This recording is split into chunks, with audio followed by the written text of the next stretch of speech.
बिस्मिल्लाहिर्रहमानिर्रहीम। कौमों का वजूद किसी मज़बूत नज़रिए और बयानिए पर होता है। तहरीक पाकिस्तान में ये बयानिया इख्तियार किया गया कि मुसलमानों को एक ऐसा वतन चाहिए जिसमें वो दीन इस्लाम की तालीमात के मुताबिक ज़िंदगी बसर करेंगे। मुबैना तौर पर क़ायद आज़म ने कहा कि Pakistan would be the liberty of the Islamic principles, कि हम यहाँ पे इस्लामी कवानीन का तजर्बा करेंगे। तजर्बा क्यों करना है जी? ये फैक्ट्स हैं, आफाकी कानून हैं दीन इस्लाम के। तो बदकिस्मती से पाकिस्तान के बनने के फ़ौरन बाद ही ये इस्लाम वाली बात को नज़रअंदाज कर दिया गया और बात कहीं और ही किसी तरफ चल निकली। ठीक है, तो जो हमारी पहली असम्बली थी उसमें भी हमारे बाबे बाहम छितर फटोल रहे और 1956 तक इस मुल्क का कानून नहीं कोई बना। और बाद में फिर फौजी जनता सियासत को देखना शुरू हो गई और हर वक्त ब्लेम करती कि सियासतदान सही नहीं है। और फिर अयूब खान ने अपना इक़्तिदार संभाल लिया। तो अयूब खान के इक़्तिदार संभालने से लेकर सारा बयानिया इंडिया दुश्मनी पर मबनी रहा कि हमारा वजूद इंडिया दुश्मनी पर ही जो है वो कायम रह सकता है। जिस तरह मोदी अपने अवाम को रिलीफ देने की बजाय हर वक्त बाबा कि पाकिस्तान इंडिया को खा गया, हालांकि पाकिस्तान इंडिया को खाने की पोजीशन में नहीं है। बहुत बड़ा मुल्क है इंडिया और बहुत रिसोर्सेज है इंडिया में। शर्त यह है कि अक्ल और शऊर से काम लिया जाए इंडिया में। इसी तरह पाकिस्तान में भी बहुत दौलत है, बहुत दौलत है, लेकिन शर्त यह है कि ये पुट्ठे काम छोड़ के सीधे काम किए जाएं।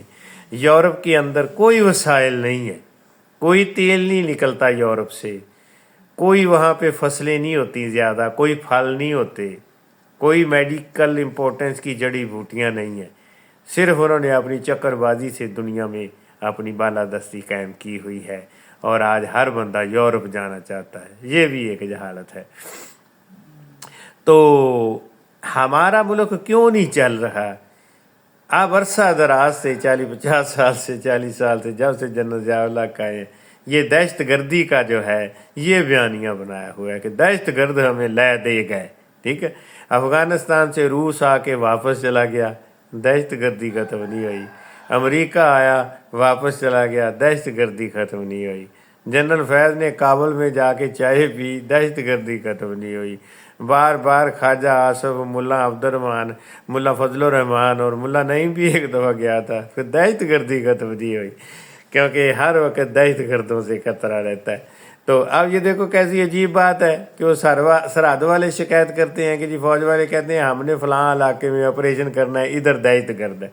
अब सपोज़ कि जी ये मैं कहता हूँ कि मैं रिनाला में रहता हूँ, तो फौज वाले कहते हैं कि जी रिनाला वाले यहाँ से उठ जाएं क्योंकि इधर दहशत गर्द आ गए हैं, हमने ऑपरेशन करना है। तो सीधी सी बात है, अगर इधर कोई दहशत गर्द होगा तो जब लोग उठ के जा रहे होंगे तो वो भी किसी उन्होंने रेड़ी रूड़ी ते बह के चला जाएगा या कार दी डिग्गी च बह के चला जाएगा। दहशत गर्द वो उत्थे बैठा रहेगा कि आओ जो जनरल साहब आ जाओ तशरीफ लाओ, मैनू फाड़ लो, मैं दहशत गर्द हूँ।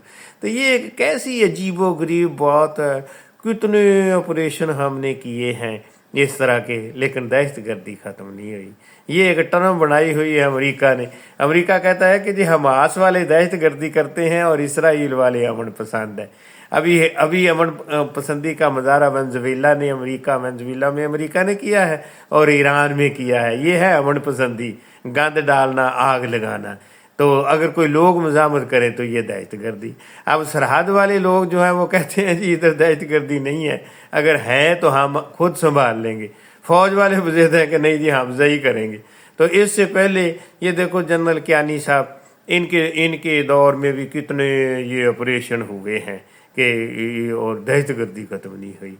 ये एक फजूल बयानिया है दहशत गर्दी का। ठीक है ना। अब ये दहशत गर्दी ब्लेम की हुई है PTI वाले को, ये दहशत गर्द है। इमरान खान के ऊपर भी दहशत गर्दी के मुकदमे, यानी ये एक ना जिस तरह झूठे मुकदमे लोग थानों में दर्ज कराते हैं, तो ये भी फ़ौज ने ایسے ہی ایک بیانیہ بنایا ہوا ہے، تو اس میں فوج والوں کی کوئی عزت نہیں ہے۔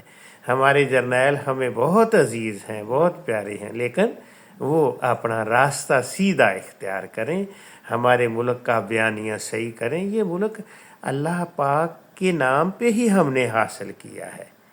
نبی اکرم صلی اللہ علیہ وآلہ وسلم کی تعلیمات کے مطابق معاشرے کو بنانے کا ہم نے وعدہ کیا ہوا ہے اللہ پاک سے، تو اگر ہم اس کے اوپر نہیں چلیں گے تو اللہ پاک کہتا ہے پھر میں یہ ملک کسی دوسرے کو دے دوں گا۔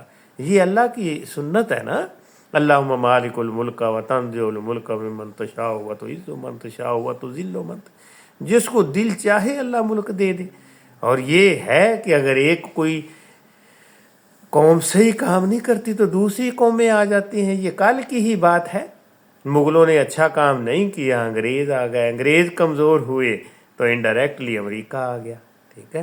تو جنرل صاحبان کو چاہیے کہ ملک کو نیچرل ماحول کی طرف جانے دیں، تو یہ دہشت گردی والا کام جو ہے نا اب چھوڑ دینا چاہیے۔ افغان بارڈر پہ جو ہے وہ باڑ لگ گئی ہے، افغان بارڈر پہ باڑ لگ گئی ہے، تو پھر دہشت گرد کہاں سے آ جاتے ہیں؟ تو اگر دہشت گرد، اگر فرض کرو میں نے دہشت گردی کا آپریشن کرنا ہو تو میں یہ کہوں گا کہ اس علاقے میں نا اس طرح اگر کوئی لوگ پٹھے کام کرتے، جس طرح تھانے والے نہیں جال بچھاتے، آپ جاسوسی کا جال بچھائیں، کوئی بندہ اس طرح کی پلاننگ کرتا ہے تو پتہ چل جاتا ہے، پتہ چل جاتا ہے۔ اب ایران میں اسرائیل اور امریکہ نے گند ڈالنا تھا، انہوں نے اپنے پہلے ہی بندے جو ہے وہ ادھر بھیجے ہوئے تھے اور انہوں نے گند ڈالا ہے۔ تو اس طرح ہم بھی گند کا الٹ کر سکتے ہیں۔ جس علاقے میں فوج والے سمجھتے ہیں کہ ادھر آ رہے ہیں، پھر تو دیکھنا کہ وہ کہاں سے آ رہے ہیں، ٹھیک ہے نا، تو کون ان کو پروڈیوس کر رہا ہے۔ تو یہ خواہ مخواہ کا، میرے حساب سے تو یہ خواہ مخواہ کا بیانیہ فوج نے بنایا ہوا ہے۔ دہشت گردی جو ہے وہ ہوتی ہے، ملکوں میں بھی ہوتی ہے، امریکہ میں بھی گن فائرنگ ہو جاتی ہے، اسکولوں میں بھی ہو جاتے ہیں، نیوزی لینڈ میں بھی واقعہ ہو گیا تھا، ابھی آسٹریلیا میں ہوا ہے۔ تو یہ روکے نہیں جا سکتے اس طرح کے واقعات، لیکن بڑی وسیع آبادی کو کہنا تم گھروں سے چلے جاؤ، سیلاب بھی آیا ہو تو لوگ اپنا گھر نہیں چھوڑنا چاہتے۔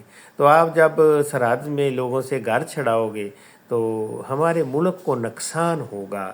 تو یہ ٹھیک باتیں نہیں ہو رہی، اس سے دشمن کو موقع ملے گا اور اس سے ہماری فوج بھی کمزور ہوگی، ہمارا معاشرہ کمزور ہوگا کہ ہمارے جرنیل صاحبان اندرونی طور پر ایسے مسائل میں الجھ جائیں جو کہ مسائل نہیں ہیں۔ یہ اسپیشل پولیس پہ چھوڑیں، ریگولر پولیس پہ چھوڑیں اور آپ اپنی سرحدوں کی حفاظت کریں، کیونکہ امریکہ کسی نہ کسی طریقے سے ہمارے بارڈرز پہ آنا چاہتا ہے اور ہمارے ایٹمی پروگرام کو چھین لینا چاہتا ہے۔